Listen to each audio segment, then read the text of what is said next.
Ambiance, émotion, suspense. Alors, retrouvez tous ici sur InfoSport. Abonnez-vous et activez la cloche de notification pour ne rien rater prochainement.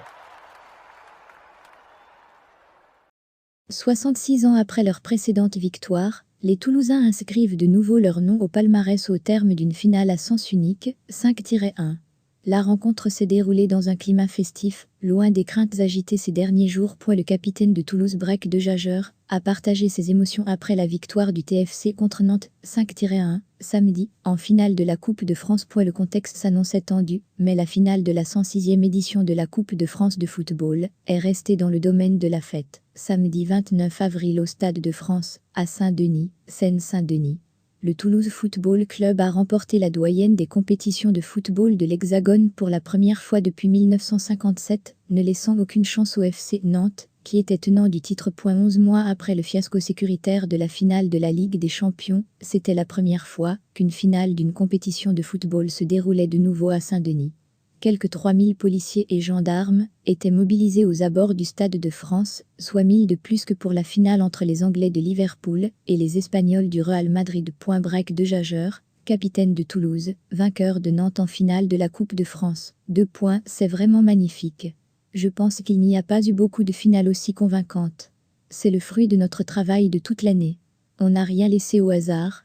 On a débuté le match comme il fallait et ça s'est vu sur le terrain. C'est un tout, au niveau mental, tactique et technique. On était vraiment dedans. Il ne faut pas avoir peur dans des matchs comme ça.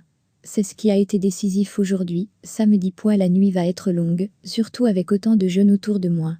Et demain, dimanche, aussi au Capitole, ça va être le feu. C'est un conte de fées. Logan Costa, je l'appelle le monstre. C'est mon taf de gérer la déception de tous les joueurs dans la saison. Il était parfois peu déçu, mais je l'ai poussé. Il a la récompense à la fin. Il aurait signé tout de suite s'il avait su que ça se finirait comme ça. Efficacité létale des Toulousains. La 49e minute de la rencontre, peu de sifflets ont retenti dans les tribunes malgré l'appel des syndicats. Sur le terrain, le sort de la finale était alors déjà jeté. À la mi-temps, les Toulousains menaient en effet 4-0.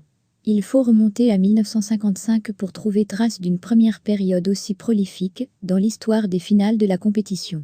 Dans le virage sud du Stade de France, les 20 supporters des Violets ont pris le temps de savourer la victoire avant de fêter le sacre en communion, avec des joueurs qui découvraient tous l'enceinte dionysienne. 4 occasions, 4 buts. L'équipe de Philippe Montagnier a fait preuve d'une efficacité létale pour construire son succès durant la première demi-heure de jeu. Branco Van Den Boomen a d'abord brossé un corner dans la surface.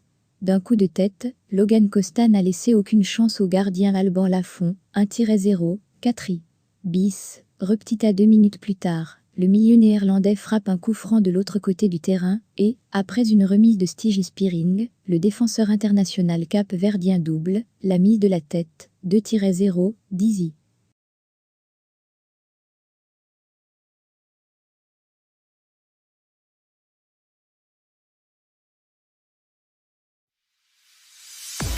Ambiance, émotion, suspense. Alors, retrouvez tous ici sur InfoSport. Abonnez-vous et activez la cloche de notification pour ne rien rater prochainement.